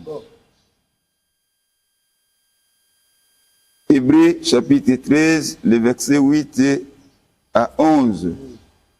Les péchés du monde. Jésus-Christ est le même hier, aujourd'hui et éternellement. Ne vous laissez pas entraîner par des doctrines diverses et étrangères, car il est bon que le cœur soit affermi par la grâce et non par les aliments qui n'ont servi de rien à ceux qui se sont attachés. Il y a des doctrines étrangères, c'est-à-dire que les doctrines étrangères, les doctrines en dehors de l'anganankolo. Parce que l'anganankolo ne sa référence à la Genèse chapitre 1, le verset 29 à 30. Nzamba pesa ki motomule, ils ont décret nzambe. Donc mutumo na mutulako kolongati. Autant que mulei oyo ezalaki kati ne langa, ezalaki matiti na mbuma. Mutu akomi libanda na instruction ya Satan. Les mutu akomi suko mokufu parce que na kati ndi abebisaki o nzamba yebisaki. Maintenant ici boye ya Kristo ayebisi biso boye pona ba onion so bakoye epai na ye na sacrifice na liwa na epe na lisekwa na ye. Abi nous avons un autel. Donc ceux qui font les services au tabernacle n'ont pas le pouvoir de manger. Font c'est le verbe faire. Batu nyonso bakozala na service na tabernacle ya Jésus-Christ de Nazareth. Nous allons interdire bango kolia nini les corps des animaux. Parce qu'il y a une vie. Avec sa vie dans tous les 4 êtres vivants dans la liwana. Donc nous n'avons pas ce droit à bomani à kolia. Moté ici surtout babadiga bino to tisa émission. Moté grâce vous avez ajouté? Oui, j'ai ajouté. Comme vous pouvez le constater que tout ce qui est sorti de la bouche des serviteurs, ce ne sont pas des choses qui sont inventées. Ça ne vient pas non plus de leur pensée, mais ce sont les véritables paroles de Dieu. Parce que tout ce qu'on est en train de dire se trouve dans la Bible. Et pour ajouter, suite à la question dont vous nous avez posée, nous allons prendre 2 références bibliques. La première dans Hébreux chapitre 10, du verset 26 au verset 27, que nous allons lire au nom du Seigneur Jésus-Christ de Nazareth. Amen.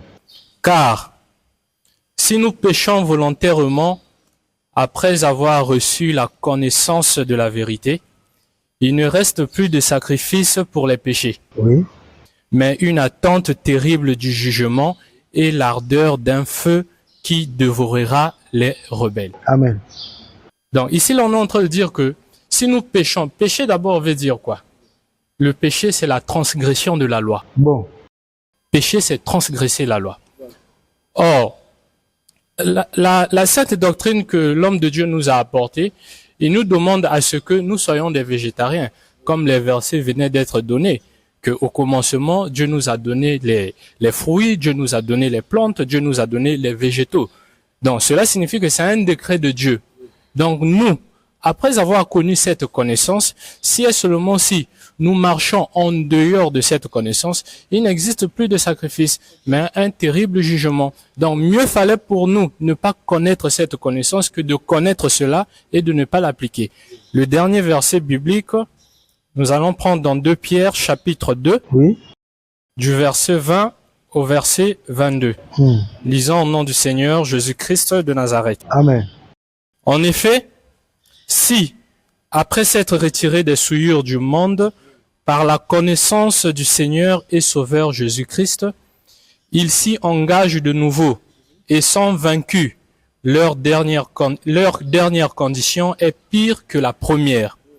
Car mieux valait pour eux n'avoir pas connu la voie de la justice que de se détourner après l'avoir connu du saint commandement qui leur avait été donné. Amen. Merci beaucoup. Alors, église de Balanzambe, prophète Konde Makassi, koto bate pena en tout cas, au santé pena matière. Mon sakoli Robert, tout ce qui n'a bino basakoli, de côté molimo, bon tu koyo ka awa. Question ou quelle réponse au verset biblique lui boy. Tout temps la Bible boy. Ce que tout ce qui n'a bino selon la spiritualité. Quand on dit la spiritualité, on a la 4 misu. Misu ko mona, o eza ko ya lobby. Misu ko talisa mokili. Nini okoyi ko loba na ma maso ko tuna ba te yawa. Par rapport à l'isumu ya kolia misuni o mokili tango ba talaka liloba, ba yokaka liloba, ba monaka ma manso esama na liloba, ba seplar nango mais eloko ezongisa bato sima mingi ezali kolia misuni. La référence biblique epesa meli biso. Mais maintenant sur le plan spirituel, sur le plan prophétique, quels sont les effets oyo esala kamaka oyo et que se produire après bane na bane par rapport à l'isumu oyo mutu alati to akufi nango et ko kanga barrière to ekosila kaka na mutu oyo asali lisumu ya kolia misuni akatani pe amona comme de c'était Quel est ce qu'on comprend? Oui, na comprendre la question d'ailleurs. Oui. Vous allez avoir ma conséquence ya bato bali. Voilà. Si le plan spirituel, Bible le Bible au fond ma siko na ndenge ya 4000 siko prophète akota bino. Eloko aliboso foye bake. Nzamba azali na posa te makila ya kela mweko ya nase. Makila moninga ote souffle de vie ya moninga mususu. Mutu foye ba quelque chose. Oui. Avant liwa ya eloko ya portaki liwa na mokili eza ko ote souffle de vie. Amen. Mingi bazaka na posa baloba mbuma baliaki so kelelo na ba village sika tokoleli omona na mboka bakangi mutu ayibita ba. Et pour ba démontrer na mutu ke mutu ana ayibita ba bajuta ba ayibaki wana balati na kingo. Bazwa moyibi ayibita ba. Même quoi encore? Comme preuve s'il vous plaît, comme preuve balaksa ke preuve ya eloko ayibaki yango. Même ayibi biloko bilanga, même masango, même nguba so bakangi ba tie ba non preuve ya biloko ayibaki. Après avoir côté souffle de vie nzamba lati saki Adana Eve poso ya même comme preuve ya obango babomaki. Kwa la savant que ta lisumo bosa lisumo yango nde memeli bino liwa. So za na posa au vivre longtemps na mokili et puis aux a la chance ya korita encore royaume des cieux, il faut inviter olia misuni. OK. Parce que tant ozolia misuni moni mokili bazaka batonso bana mokili baza mo sage. Na moso bakenda apeli le bino ava olia misuni katango moto makila isila na kati. Est-ce que ça na misuni moko isila makila?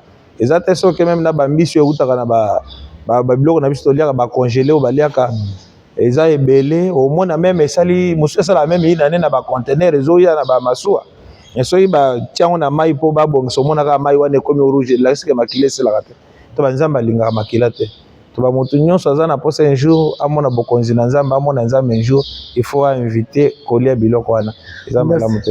Merci beaucoup, mais merci beaucoup to comme na biso na suka mais parlons aussi quand même des actualités qui dominent. Bato bele bakomela kingai tango na kozala na bino na tuna moi 2-3 questions sur makambo ebele oyo bato bami tunaka pe bayebaka ya note lelo yo mosakoli Robert na assistaki na exhortation to na culte ya 1er juin 2025 awa na siège l'église de Lobalanzame na Brazzaville. Lorsque le prédicateur a parlé à Fongwami en ce qui concerne la célébration de la Sainte Seine, le temps où comme qui na exhortation, au lakisaki, au kotaki na ba branche ebele, au talisaki l'ingomba peuple de Dieu, au fongolaki bandimimisu na matali. Ba fête nini oyo tozala nango l'église na les questions zali nini yebisa biso nano différence nini ezalaka entre Sainte Seine na Pâques po bato ebele bamitongisama bande na bino mosusu pe bafetaka ti lelo Pâques oyo ezalaka pe bafeti ya bachrétien bino mpe bozala bachrétien mais bino bofetaka Pâques te bocélébraka Sainte Seine. Quelle est la différence entre Sainte Seine n'a pas sur le plan spirituel, sur le plan prophétique, parce que nous allons basakoli et puis tu ressors la bataille il faut pas fond la biso. Qu'est-ce nous dit la Bible par rapport à eloko nous sommes balé on a tenu. Oui, merci. Différence c'est ça ma casse. Malgré qu'on tenait à temps, on a vraiment nata ko expliquer nous sortir. Tu continues dans la semaine mais na mukaka ba Israël banda ko fêter Pâques baza ko commémorer sorti na bango na Égypte. Égypte endroit où bango bazaki lokwa ba esclave. Oui, sans liberté, sans kimia, nzamba accordé bango liberté. Ezaki moment moko ya joie pona bango ba se souvenir na moment wana et puis ba remercier kanskolo yango banda ko sala ngo fête. Et puis na bango banda ko fêter parce que bazo se souvenir na loboko ya nzambe ya nguya wa salaki ba misala ko kamwa opérer ba miracle ko kamwa a beti ba égyptien na ba fléau pour bango bazala libre wana eza bana izende banda ko fêter Pâques mais biso en tant que ba chrétien tant Jésus aye alakisi biso oyo babengi Sainte Seine. Na Bible bakomi célébration de la Pâque et l'institution de la Sainte Seine. Célébration de nini? De la Pâque. Célébration de la Pâque et institution de la Sainte Seine. Comme ça, vous expliquez la différence. Amen. Tokosapouye na oyo ezopema na nzela morumu na Nzambe mpona kokokisa maloba nyonso ya nkolo na nzela makomi na mokanda na Matthieu. Matthieu chapitre 26.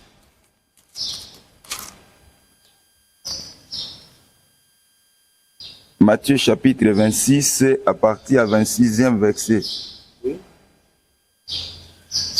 Nous lisons les Écritures saintes au nom de notre Seigneur Jésus-Christ de Nazareth. Amen. L'intitulé est comment mis célébration de la Pâque et institution de la Sainte Seine.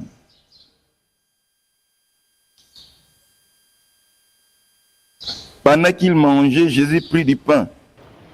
Et après avoir rendu grâce, il les rompit et les donna aux disciples en disant, prenez, mangez, ceci est mon corps.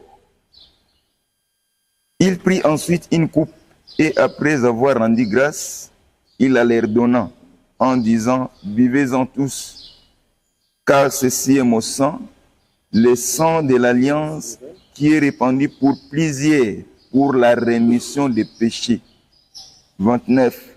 Je vous l'ai dit, je ne boirai plus désormais de ces fruits de la vigne, jusqu'au jour où j'en boirai du nouveau avec vous dans le royaume de mon Père. Amen. Oui, biso na liloba. Oui. En fait, konde alakisi biso o Jésus atikaki na mokili ya Salama. Oui. Sainte Seine, eza cérémonie saint pour na ba peuple baza saint. Pour être saint selon Nzambe, na misu na ye, il faut inviter kosimba makila. Yango biso na part na biso bana liloba to commémoraka liwa ya Jésus et puis résurrection na ye. OK. Yango nde biso to liaka siko Sainte Seine. Alors Mosakoli Robert, soki mondimi akoti sika l'église Loba Nzambe pour participer à la célébration à Sainte Seine, et sengeli a remplir ba critères nini pour être mokolo yango ali ya pe lambo amela pe makila ya Yesu. Oui, na mondimi akoti sika na liloba. Critères ya liboso ya ko remplir eza d'abord façon ya kofongola motema d'abord. Kozala ko reconnaître que bomo inaye moto asimbaka ngo s'il vous plaît eza Nzambe. OK. Et ce qui déjà andimi que message eza message ya solo déjà aza na facilité. Deuxième point, d'andimi Yesu Christ lokwa mobikisi. Vous na koti baptême. Azui siko baptême. Baptême o babatizaka na kopote. Jana ba baptême muso babatisaka bato na mai ya kopo. Mususu na piscine. Mususu na bassin. Mais akozala obligé siko aleka na baptême ya mai o ezo couler. Azui baptême wana automatiquement comme digne pona koleka na c'est quoi différence nini zaka baptême ya kopo ya bassin ya piscine na o ya mai zo de kaboye. Mais faut yeba que église na mokili faut yeba différence wana faut yeba ba église na mokili. Na église na mokili toza na trois sortes ya ba église. Oui. Toza na église ya bato. Église ya bato. Ngana o toko sangisa pe ide na tongo maki ya kopo to sali pe église. Ngembale. Ya mimbale za église ya Satan. Ya misa to za église ya Nzambe. Ya sava.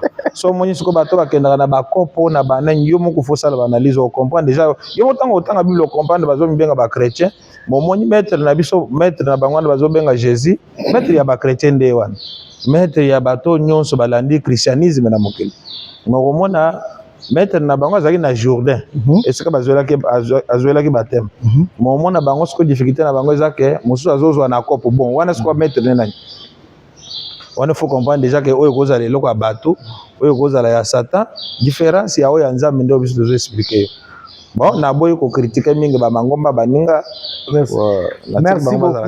Merci beaucoup en tout cas tokomi na suka ya émission na biso ya lelo mingi ya koloba ezali bekasi na mopepe ya l'homme de Dieu sa grandeur spirituelle prophète Kone Paul Dominique otobando ko ya mingi na Brazzaville na ba serviteur de Dieu pour na to meka ko pesa ka enseignement ko kosalaka ba émission moko ezali éducatif po ezali ko sunga pe ezali ko bigisa mokili moyimba na bananga na batei côté na silisa et puis na suka ba sakoli bote zizi to comme na suka peut-être mon message ya balsa suka pour na bokaboni ya lelo moi le bamukie 30 secondes pour ton succès. Merci na ndenge nzamba pesi biso makasi du début jusqu'à la fin.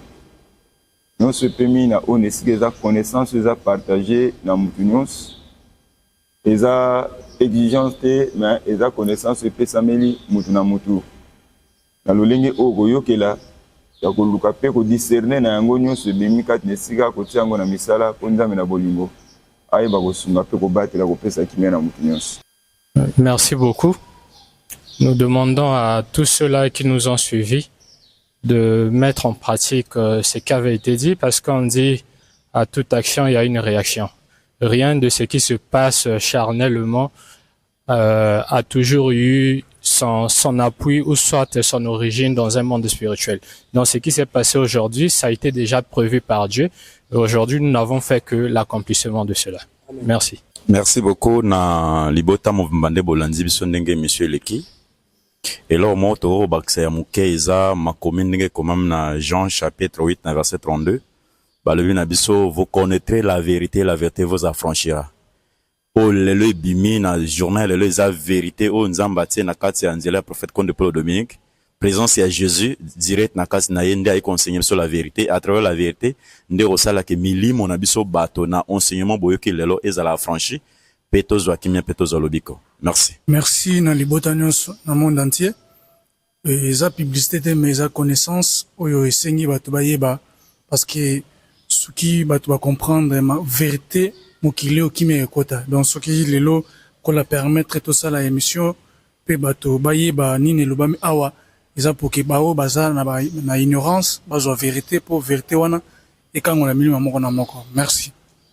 Merci libota na patience et puis fidélité à bandeko ya mokili mobimba ya koyoka biso peut-être siko zwami oyo zalaki na bosenga to koma peut-être lobami te lelo mais na ko espérer na bolingo nzambe prochainement na bémission monsieur koyaka nyonso za nango lokola suggestion okotia na commentaire et puis mikolo koyaka réponse nango eza palpable na kati église loba nzambe. Merci beaucoup. Merci Libota et merci Ndeko Peggy na ndenge o animé émission na ba question tuni et bana na nzambe ba bénéficier na makambo ebele et na koloba kaka na Liboto balandi biso oyo eleki na émission lelo eza bénédiction monene oyo Jésus-Christ alobaki bayaka la basenga ki bamona mais bamona ki yango ti mais biso lelo tozwi grâce tomoni yango pe toyebi yango. Amen. Amen Libota. Napesi ebele ba remerciement premièrement na sa grandeur spirituelle le prophète Kone Paul Dominique parce que à travers la sainte doctrine OMML biso nde tozwi par na première résurrection parce que tozaki déjà bato to kufaki na connaissance ya libanda mais lelo tozwi connaissance oyo uti na likanisa motote totanga ngo pe na l'école te et aussi directement pas na yemoko donc lelo toza vraiment enrichi na molimo pe ko na musuni à travers connaissance oyo. Et puis merci na bato tout bazolanda biso lokola ba adepte ya liloba na ba OP bazana lito ya molimo ya koyoka message oyo ya liloba na nzambe et na remercier ba collaborateurs nyonso surtout ya liloba na journaliste na biso Peggy Sasa. Merci beaucoup. Merci na nzambo a pesi biso temps. Merci na l'homme de Dieu le prophète Kone Paul Dominique na connaissance et merci na présence ya basala nzambe nyonso. Merci na libota nyonso balandi. Et pour na kosukisa na ko loba que libota mokili to sambela pona ko sambela te to sambela pona bomesando te mais to sambela pona obikisa milimo et soko lingo sambela obikwa molimo luka bisika connaissance ezali kota na kati ya vérité ya ngone molimo ne kobika. Merci beaucoup. Merci beaucoup Ningzamba poni mu na nzambe le prophète Konopolo Dominique, Aza adorateur en Zamba Solo. Il va le voir toujours dans la Bible, le vrai adorateur adorant le Père en esprit et en vérité. Konopolo Dominique, Aza adorant Nzambe en esprit et en vérité. Ils en ont deux le sambo, ils en ont le sambo en zoto, n'a un molimo. De cette église, ils ont le sambo molimo, ils prennent le long la batte dans la ténèbre, batte la côte dans la lumière. Amen. J'ai une occasion à remercier Bino, n'a n'engue vous disposer tant. Tu as vu que vous tambour la Bino mon côté, vous tambour toujours dans la recommandation il y a sa grandeur, l'homme de Dieu le prophète Konopolo Dominique. Nambela na yende vous savez vous pesi biso.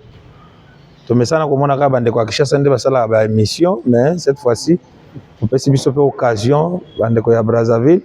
Tout ça la peu émission mais ça la peu la sokate pour continuer à assister à biso pe na ba émission pour ba to pe baze belé ba bénéficier ka pe na boye bi omoni ke baté boye bi evandi bakasi oui ba to mingi ya ba na mboka libanda mboka ba la ba émission ba mona ka pe biso vraiment très important na profiter pe na occasion na remercier l'homme de Dieu le prophète Konopolo Dominique mutape si biso boye bi oyo touti nango na ba famille te mais en travers ye nde toza na connaissance toza na et puis na bandimi nyonso liloba o bakotala émission oyo nkola pambola bango bisika nyonso bazali ezalaka ba bitumba na bango ba problème na bango baza nelike pa na nkolo nzamba kolongisa moko na moko merci mais osobe yo to banda makambo eti yo ndo bana makambo yo to bana makambo mais félicitations pour en tout cas, on a senti vraiment que c'est ça, il y a Brazzaville,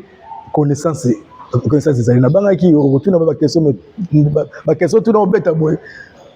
Tu contactes. On te repère, il le baiser moko partout. Il le baiser moko partout. Boye baiser moko, et bien la source moko. Et pensant même Moussa le hasard na Chine, ce que yo contacte boye baiser. Dès que la ça vraiment grandeur, il y a l'homme de Dieu, le prophète Konopolo Dominique. Mais c'est que na bino zaranini vraiment au na culte ya dimanche culte dominical ya pamba événement plein à craquer et puis l'ingombe yikani makasi na Brazzaville le prophète yemoka lo bango bien Jésus abanda ko tambola zo sala ta publicité moko te bato banda ko landa sozo mo nezo yika nezo tonda wana to sala publicité te so ke pe libanda ba église na biso au moins même na bamir to koma ba kombo te mais nguya ya nzambe za na kata église oyo de memaka bato. Ok, merci beaucoup. En tout cas, tokomi na suka ya émission ya lelo la sepeli makasi po mutu na mutu ozala mopagano ozala chrétien mais mutu na mutu azui par na ye et là qu'est-ce que l'homme de Dieu le prophète Konopolo Dominique aza ko enseigner pe aza ko transmettre puissance pe pouvoir oyo apesa na basai na nyonso oza komona intact bo sentir que ba serviteur de Dieu o ko zaka ndamu baza ebele po bando ba betali bakute ba serviteur de Dieu baza ebele ngari na ye brisque ba o ba mona ni ba mona ni na ba responsables nationaux tika kimia ya nkolo eikana na mabota na bino à travers l'envoyé ya tata le prophète Konopolo Dominique tant nkolo atinda biso akela biso pe poussa na biso poussa biso pembe na mokonzi inspiration et ya pour na koloba en tout moment qui azali descendant d'Abraham et c'est vrai d'Isaac et de Jacob père collaborateur direct il y a Jésus-Christ de Nazareth église oyo leki église balanzambe na monde ezalité sans polémique c'est la seule église et ça la publicité té appel de fonté banderole matakate affiche et matakate mais bon moni pe bo monaka ndenge na pepe ya ye moko mobandisi ndenge lingomba eyikani mokili mobimba to komi na 27 pays na monde il y a ça banderole ça affiche donc et là on a peut te retourner c'est que le prophète ko les aranini 27 pays na monde donc eza église ya mokiete eza église ya piaka te d'ailleurs mikolo to komi na idéologie ba légende. Je dis et je confirme le prophète Ozali légende, il y a tous les prophètes dans le monde, c'est le prophète Konopolo Dominique, pour le miki la ville manda qu'on a bino ça langage que moi le propos est dans cette émission. Vous savez le Robert Nzé momo lingara mi te ba nani talela yawe talela yawe wete ya wasali libangana libanga nanga ekomela seko wete ya wazangi libanga nanga ekomela seko. Ésaïe 26 cantique des rachetés tala prophète Konde tététététété va na ngwe nao kolo nzambe longola 10 ans pa nanga bakisela ngo prophète Konde Paul Dominique amen libota.